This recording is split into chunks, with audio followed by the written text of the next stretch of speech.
नमस्कार। आज हम खंगाल रहे हैं कि ये जो कामयाबी है, सफलता, ये असल में मिलती कैसे है। हमारे पास एक लेख है, सफलता के 7 स्वर्णिम सूत्र। इसमें कुछ काफी दिलचस्प नुस्खे दिए गए हैं। हाँ, मैंने भी देखा इसे। काफी प्रैक्टिकल लगते हैं ये सूत्र। तो चलिए देखते हैं कि इस लेख के पन्नों में क्या राज छिपा है। ये साफ कहता है कि कामयाबी कोई क्या कहते हैं, कोई जादी या लॉटरी नहीं है, बिल्कुल नहीं। बल्कि कुछ सोचे समझे तरीकों का नतीजा है। कुछ स्टेप्स हैं। तो सबसे पहली बात, और शायद सबसे बुनियादी भी, जो ये लेख कहता है वो है मंजिल बिल्कुल साफ होनी चाहिए। हाँ। अगर यही नहीं पता कि जाना कहाँ है तो फिर भटकना तो तय है। जैसे लेख में पूछा भी है, क्या बनना है, आईएएस अफसर, एक्टर या अपना बिजनेस खड़ा करना है। लक्ष्य एकदम क्लियर होना चाहिए। शायद कहीं लिखा हुआ भी हो तो और अच्छा। हाँ, और इसमें एक गहरी बात ये भी है कि जब लक्ष्य साफ होता है ना, तो वो सिर्फ रास्ता नहीं दिखाता, वो रोज के जो छोटे छोटे काम हैं उनको भी एक मतलब दे देता है। अच्छा। हाँ, मतलब सुबह उठने की एक वजह मिल जाती है, फोकस बढ़ता है, भटकाव कम होता है। सही बात है, ये क्लैरिटी जरूरी है। अच्छा, तो लक्ष्य तय हो गया, फिर लेख आगे क्या कहता है? दूसरा सूत्र वो है एक्शन। मतलब रोज उस लक्ष्य के लिए कुछ ना कुछ करना। रोज। हाँ, इसमें हर दिन एक कदम वाली बात पर काफी जोर है। चाहे वो थोड़ा पढ़ना हो, कोई नई स्किल सीखनी हो या प्लानिंग पर ही काम करना हो। बिल्कुल, छोटी ही सही पर रोज की कोशिश। हाँ, लगातार कोशिश ही मंजिल के करीब ले जाती है। और ये जो रोज की मेहनत है ना, ये हमें तीसरे अहम सूत्र की तरफ ले जाती है। वो है वक्त की कद्र। ओह हाँ, टाइम मैनेजमेंट। हाँ, और ये लेख तो इसे लेकर बहुत, क्या कहूँ, सख्त है। साफ कहता है कि फिजूल की चीजों में वक्त गंवाना, जैसे बेवजह सोशल मीडिया देखना या गपशप करना, ये अपने सपने से मुंह मोड़ने जैसा है। इसमें एक लाइन बड़ी अच्छी है, time is equal to life.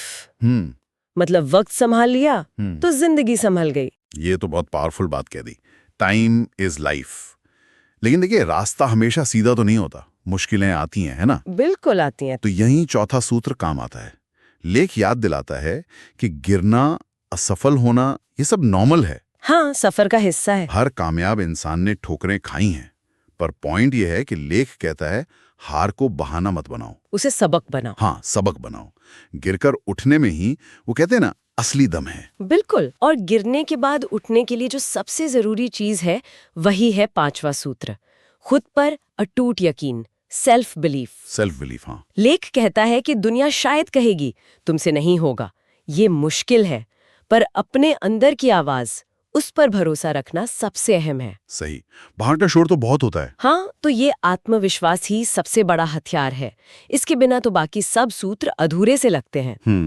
बिल्कुल सही। और जब खुद पर यकीन होता है तो शायद अगला कदम होता है खुद को बेहतर बनाना। ये सिर्फ किताबी ज्ञान की बात नहीं है, कहीं से भी सीखो, बातचीत से, वीडियो से, अनुभव से। अच्छा, मतलब सीखना कहीं से भी हो सकता है। हाँ, पर उससे भी ज्यादा जरूरी है सीखे हुए पर अमल करना, एक्शन लेना। हाँ, जानना और करना दोनों मिलकर ही तरक्की लाते हैं, सिर्फ जानना काफी नहीं।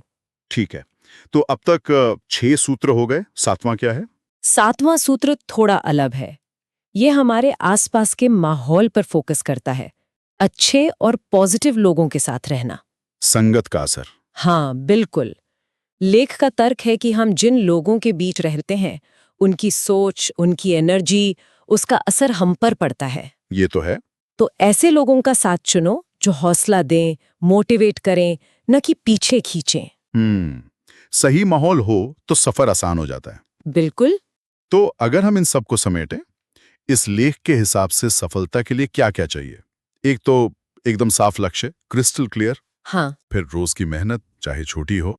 वक्त का सही इस्तेमाल, बहुत जरूरी। हार से सीखना, बहाना नहीं बनाना। बिल्कुल। खुद पर मजबूत भरोसा, सेल्फ बिलीफ। सबसे जरूरी। और लगातार सीखते रहना और उस पर अमल करना। हाँ। और आखिर में अच्छे हौसला बढ़ाने वाले लोगों का साथ। परफेक्ट, ये 7 सूत्र हो गए। ठीक है। और हाँ, लेख के आखिर में एक बड़ी दमदार बात याद दिलाई गई है, कोटेशन है, सपना जब तक डराता है तब तक बड़ा होता है। वाह। और ये भी कि सक्सेस मेहनत मांगती है, ये कोई शॉर्टकट नहीं है। मेहनत तो है। तो ये सब सुनकर एक सवाल मन में आता है सोचने के लिए कि अपना जो सबसे बड़ा सपना है या शायद सबसे बड़ा डर है, उसका सामना करने के लिए वो पहला सबसे छोटा कदम क्या हो सकता है जिसे आज अभी इसी वक्त उठाया जा सके?